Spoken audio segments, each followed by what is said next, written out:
Welcome back, everybody. Fixed Ops Mastermind Podcast. Excited to have with us our guest, Tom Kline, today. Tom, thank you for joining us. Dave, thanks for having me. It's great to be here. Absolutely. We've been excited for this one. For those that don't know you, would you give a little brief introduction of yourself and tell us what your first car was? Yes, so that's a great question. Both are good questions. So I'm a third generation car guy. My family's been in the car business since 1925, which means we've been in the business almost 100 years, which is a long time. Yes, it is. Long time. And I was a dealership owner for 30 years, franchise dealership owner. And we sold the dealerships in 2019. And that's when I started my consulting business. And I help dealers with avoid people who want to reach into their pocket and take money out of their pocket. That's what I do. There's lots of those. Yes. And my first car that I've owned, I bought last October because I had a demo for my whole life. But my very first car that I used for a date was a bright red Monza Spider with a big spider on the front, which was the ugliest, most embarrassing thing I've ever driven in my life. And that's what I used for my first date when I was like 16, when I said, Dad, can I, use the car? So I don't think that qualifies as my first car, but I bought my first car in October of 2021. And that's a Mitsubishi Outlander, a plug-in electric hybrid vehicle. So the government graced me with an additional $6,500 of rebate. Yeah, and it's a fabulous vehicle. It's quiet and it's comfortable. So I was 56 when I bought my first vehicle. That is not an answer I expected. I was actually looking online at that exact vehicle last night. Because it's come into my head that I'm seeing a lot of Mitsubishis on the road now, which seems so odd. They had just about disappeared. So right. So 1925, the dealership that I was first a service advisor at was founded in 1923. So they're coming up on 100 years next year, and there's not a lot of those around in this country. That's for sure. That's right. That is or right. This Dave. Country, anywhere in the world. Right.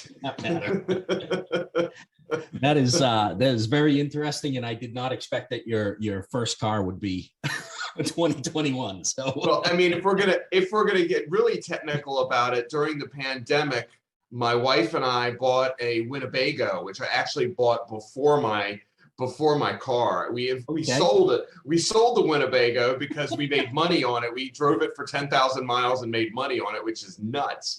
But so I don't know if that qualifies as my first car or not, but that's what we did. Yeah, the pandemic helped you make money on that, right? It did. I have a 14 Jeep Wrangler that my son is about to be 16, and I've said for the last 5 years, like, when you get your license, I'll give you this car. I'll drive it until then, and I'll give you this. And now I'm going, man, this thing's worth more than what I paid for it. I don't want to give it to you. Right. It's crazy. It is. So in your current consulting role right now, you are, as you said, helping dealers keep people out of their pockets. And we all know there's a lot of people trying to get in dealers' pockets, some with some very, very valuable stuff that they're bringing, and others not so much. Tell us a little bit about that. Sure. So I'm a risk mitigation consultant, which means that I will go through the entire operation. I'll audit the entire operation. My checklist is actually, which I've developed over my many years, it's like 24 pages long. I mean, you can't get through it. It's that, I mean, and so through continuous improvement activity, we looked at the most vulnerable places in the business first, making sure that we plug any holes through risk transference. And risk transference takes on one of two different roles. Number one, can we buy an insurance policy that, or negotiate for an insurance policy that would cover that peril if somebody makes a claim against the dealership. So that's number one. And then number two, can we put in policies and install procedures to stop problems before they happen? So my whole role is to stop problems before they happen.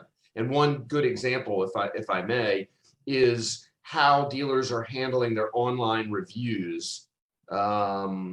And most dealers kind of give it lip service, and they'll post something that says, "Hey, I'm sorry, this was a problem.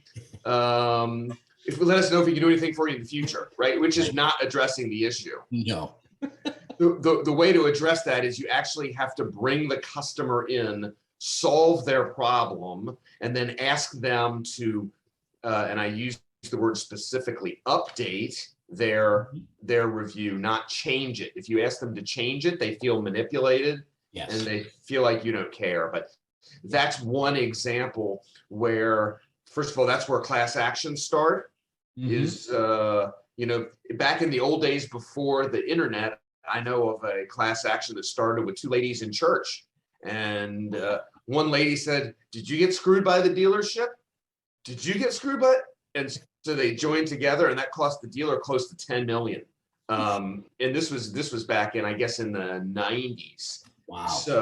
So yeah, I mean, so online complaints, both for employees, Dave, as well as customers, right? Because you have Glassdoor, of which a lot of dealers don't know about Glassdoor. And Glassdoor, especially with what Quantum 5 does, Glassdoor is a really important thing that dealers should pay attention to, which is what their employees are saying. Yes. Yeah, absolutely. I mean, that's something that has really started to finally come into focus, right? Is for forever, especially once the internet and reviews came around, there was so much focus on what the customer was saying that we kind of forgot about what our employees were telling us, which many times if we listened to what the employees were saying, it was a leading metric to what your customers were going to be saying down the road, right? That's true. And what I have found in dealerships, Dave, is problems at dealerships start on two legs. They start either from customers or employees. And I'll give you a recent example. And one of the things that I absolutely advocate as a loss prevention mechanism is exit interviews. Dealerships rarely use exit interviews, and they are so helpful in rooting out problems and helping you discover what will help you run your operation better. Yeah. And I have a client who didn't want to do exit interviews, and a parts department employee quit and went to OSHA because he claimed that the working conditions were unsafe, and he cited a piece of cable in the rafters. Well, it turned out that the piece of cable in the rafters was a piece of Cat5 cabling, which, as you know, is the plug that goes in the back of your computer. It's not electrical at all. So, so in the meantime, they're arguing. This dealership is arguing with OSHA over a problem that could have been stopped with somebody either taking cutters and just cutting it and stuffing it back in the wall, or feeding it. 5 minutes it would have taken to prevent this problem. And now the dealership's got lawyers' fees and the whole thing. And that could have been prevented if somebody just sat down with the guys, said, "Why are you leaving? Is there anything we can do?" And especially when everybody's trying to retain talent now, right, it's even more important. Yeah, absolutely. Do you?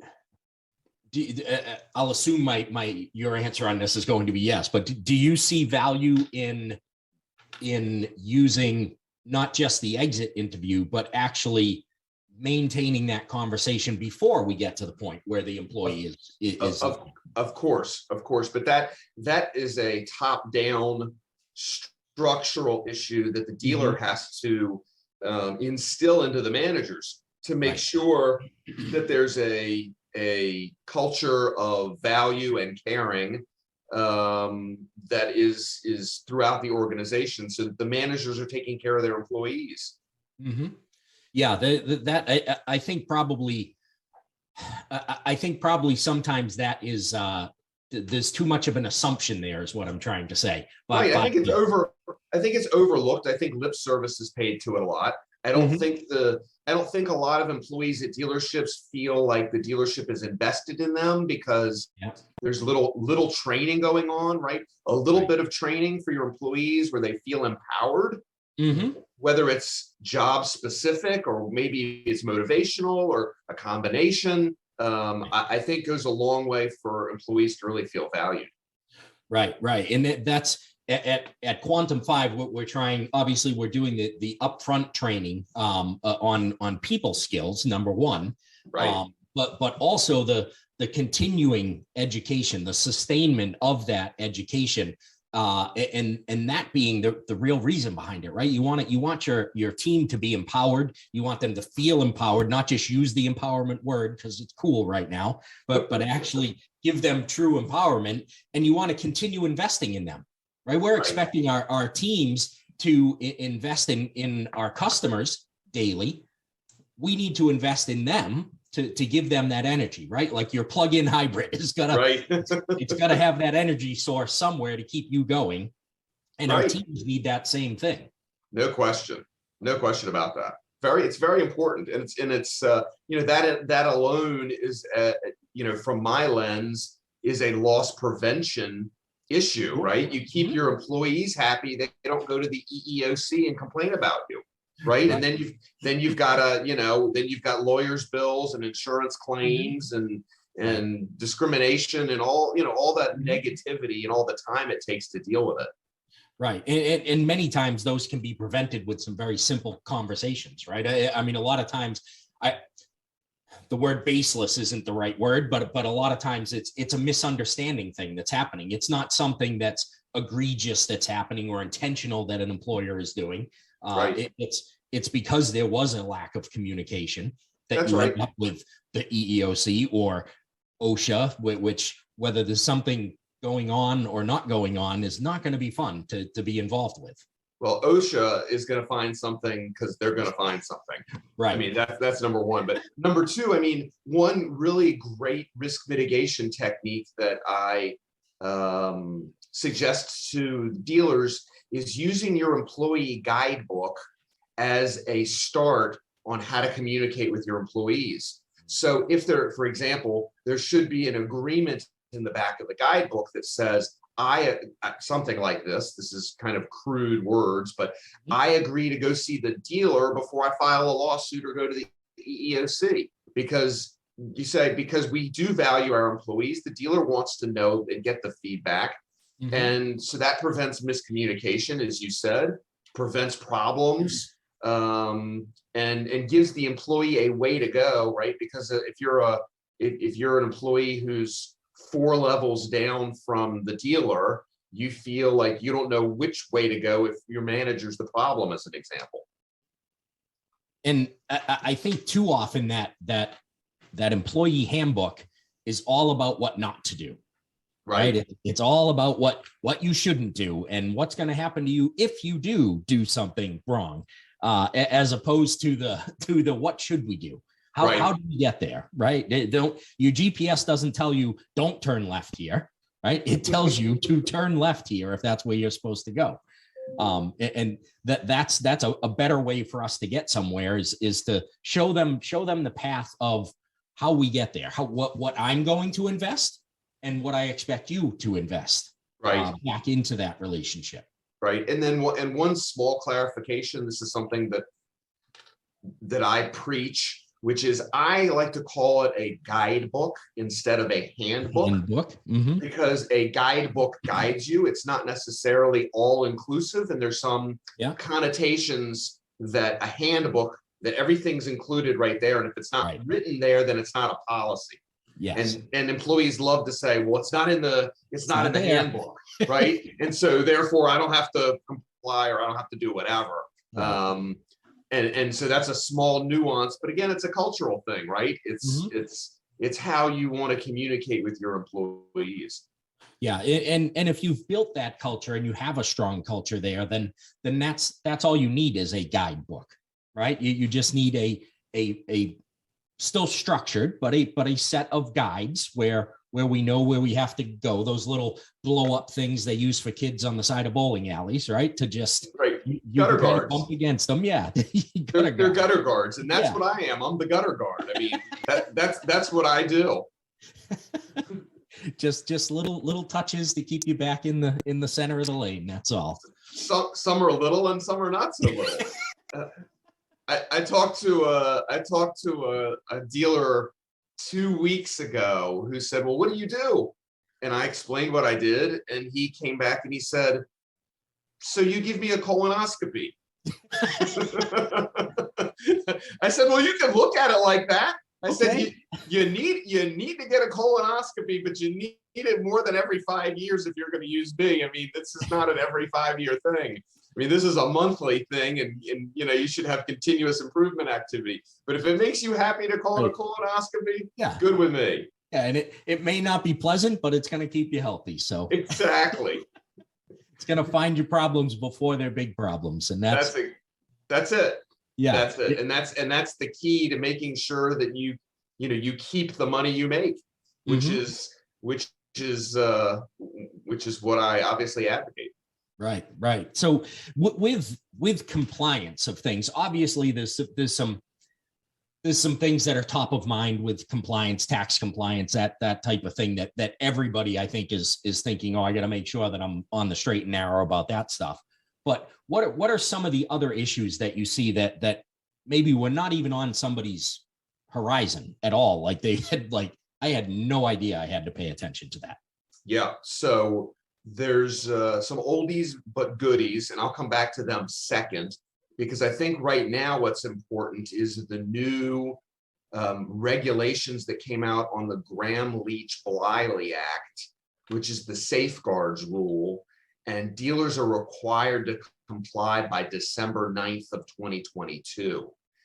And this is it's a huge undertaking, unfortunately, but that's the way the regulations are written.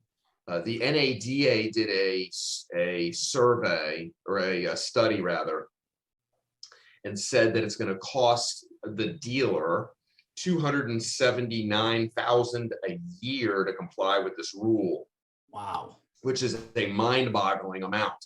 I think that's a very high estimate. I think that was the lobbying lobbying answer, which I appreciate on behalf of the dealers. You know, the more it sounds, the more leverage they can have. So I appreciate that. I don't think it's quite that severe, but this isn't something that you can just flip a switch.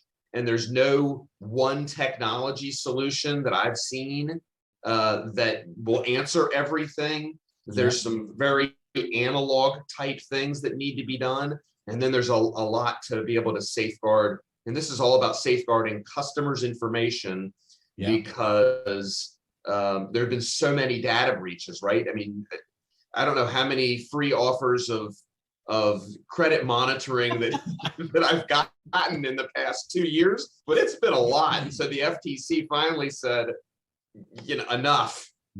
Enough. And so that's a big one.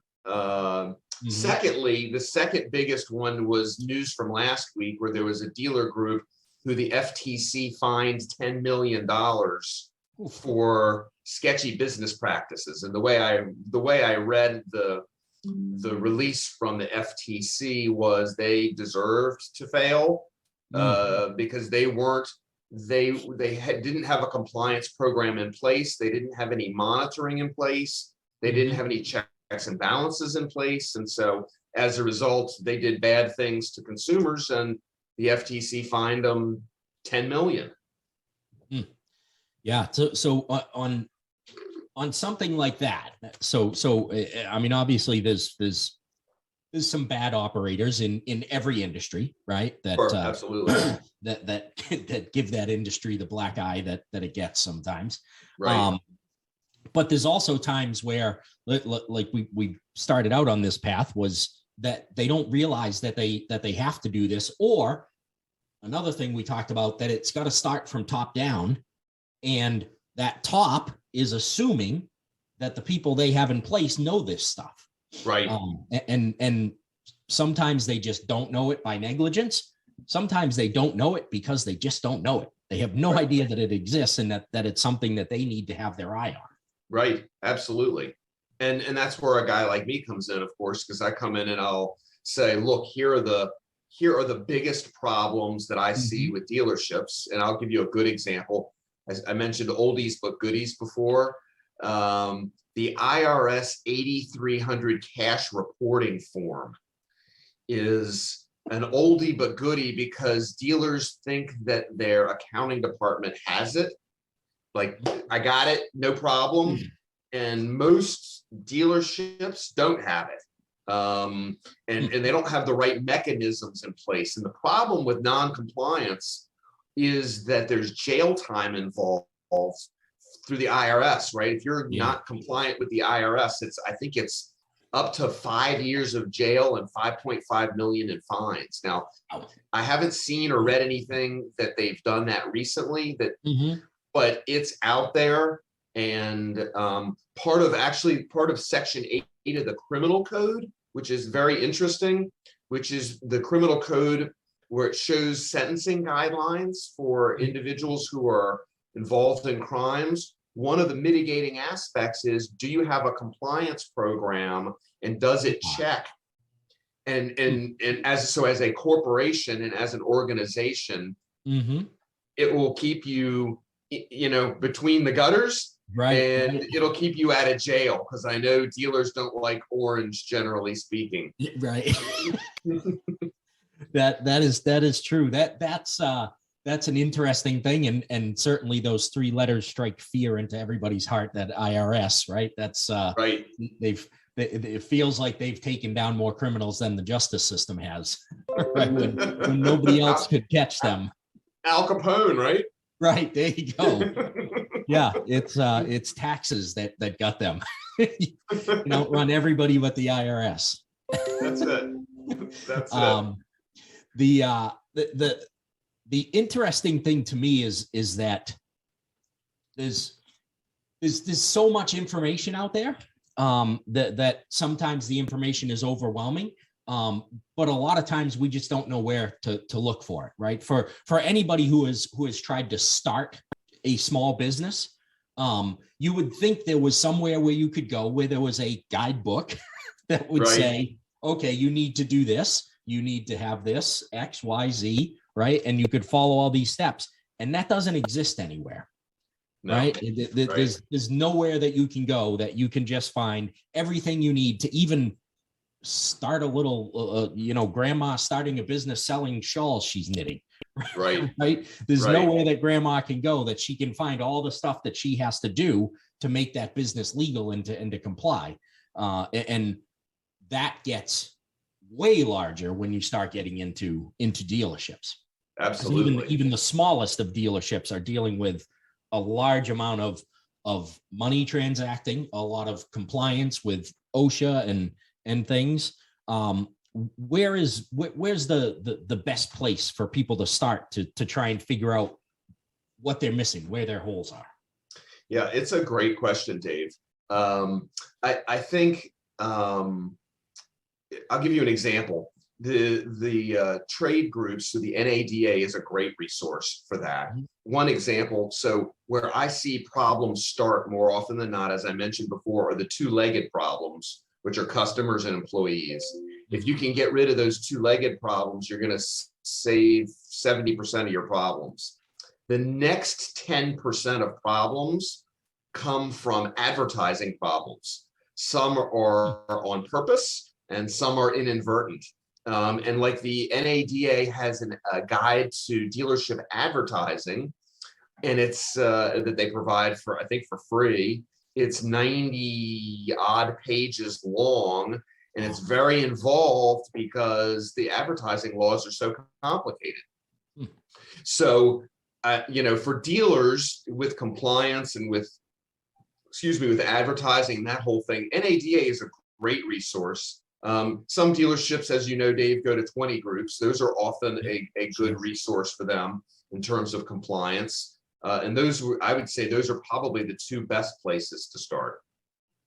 Okay, so on the 20 group side of that, is that is that from information they would get from like an NADA or an NCM that's providing the 20 group, or is this information they're getting from their peers within that 20 group, which could present its own problem?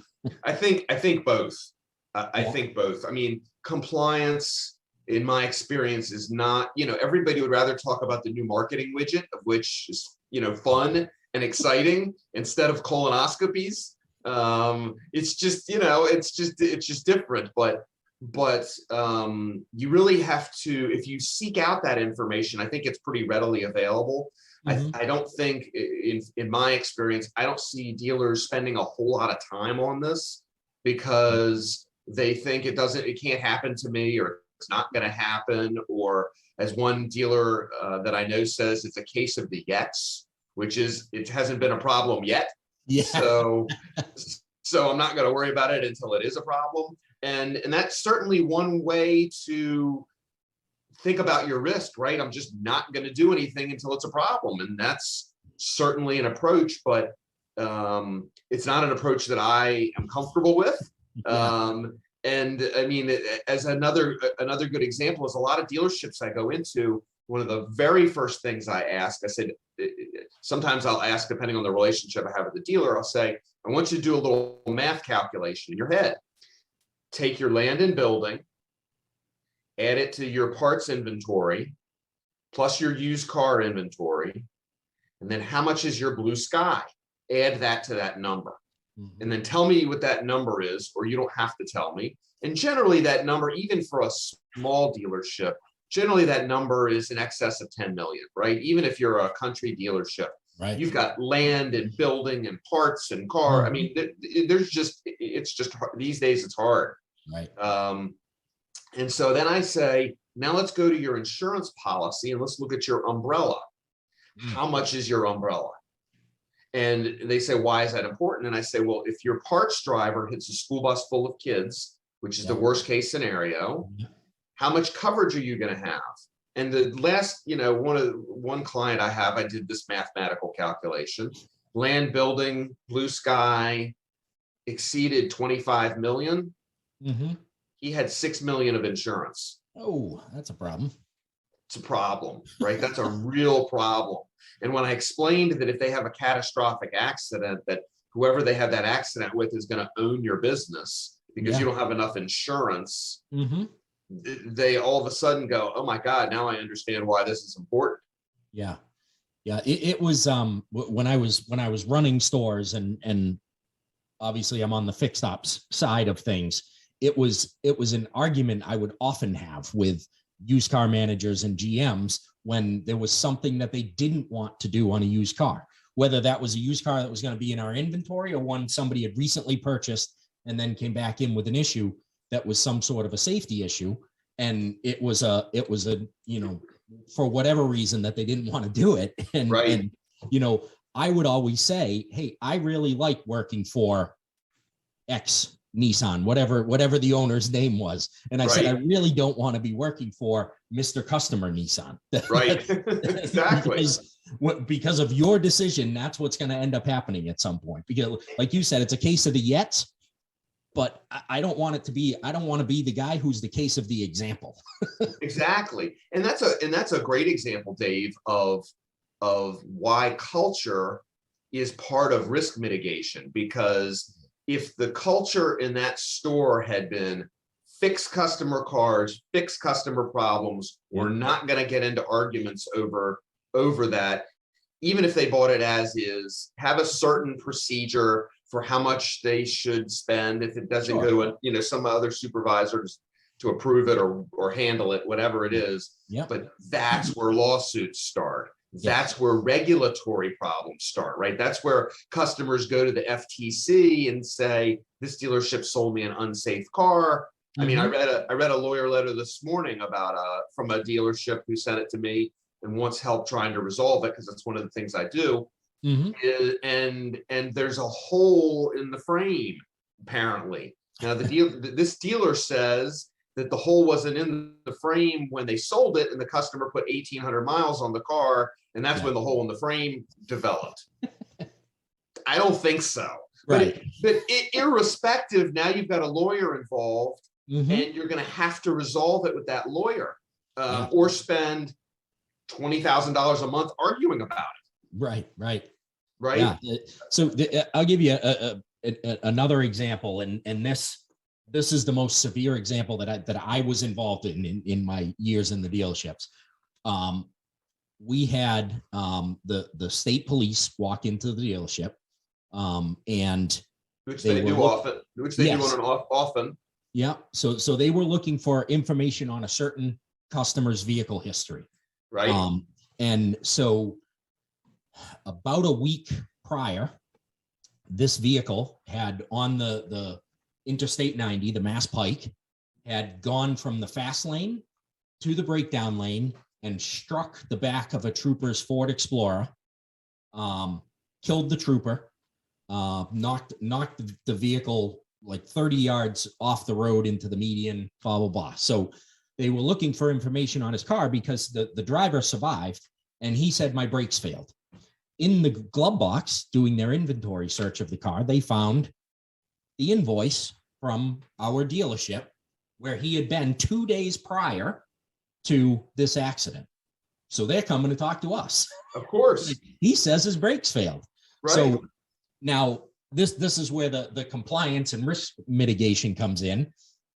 Because we had a strong process in place, in our records, we had a multi-point inspection. We used to print out 2 copies. One went to the customer. One we had the customer sign and stayed with his records. On his records was that multi-point inspection showing that his brakes were indeed in the red, but that he signed off. And on the repair order was a declined line for not doing the brake repair. Right. Still don't believe that his brakes actually failed. It was just, it needed pads. You know, it wasn't something that was going to make you go across 3 lanes of the highway. Right. But this went all the way to, I mean, he killed a trooper, right? So this wasn't going away. It went to a trial. My 2 express advisors were subpoenaed into that trial. Right. And had we not had a good process, this could go a completely different way. Absolutely. Well, I mean, you bring up, sorry, go ahead. Yeah, no, I was going to say where maybe my express advisors face some sort of criminal fines.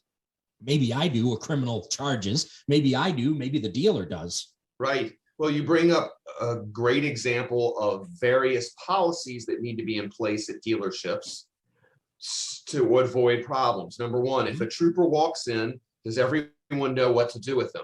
Do you give him the information right there on the spot? Or do you tell him that you'll get it to him within 24 hours and then run to the dealer's office and say, how do you want me to handle this? Right. What is the dealership policy when a trooper walks in, which is really the same as the media, when when the local news media comes in and they want to film and get somebody, all that. So that's the first thing. The second thing is how the dealership handled the media if they found out about that. Is there a media policy in place?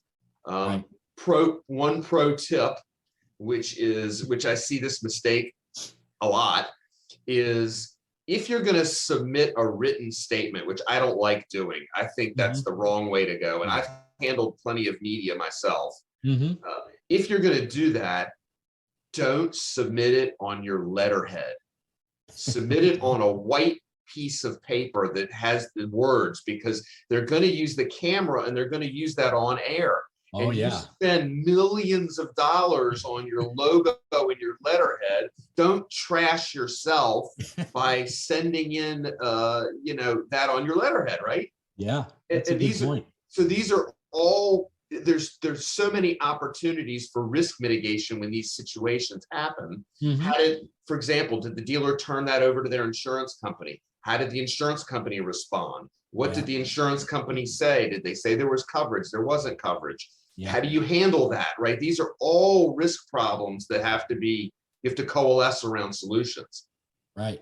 Yeah. A lot of nuances that happen there. And troopers or OSHA, I mean, I've heard countless stories of OSHA walking into into a shop and somebody just escorting them through the middle of the shop. And it's like, Right.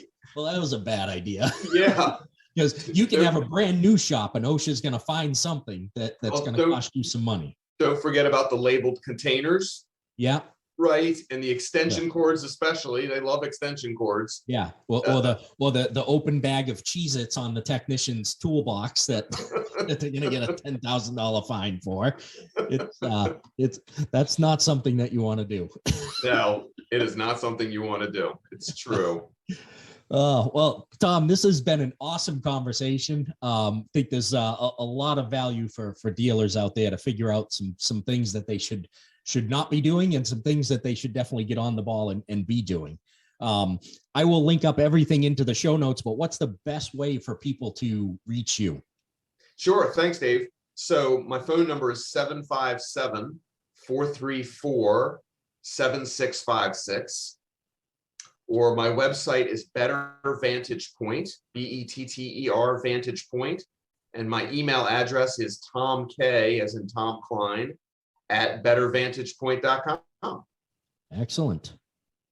All right. We will make sure that's all linked up. And I encourage everybody to reach out to you to make sure they don't have problems that cost them a lot of cash that they didn't want to spend. That's it. Thank you again for joining us. It's been a pleasure. Thank you so much, Dave. Thanks for having me. It's been fun. Take care.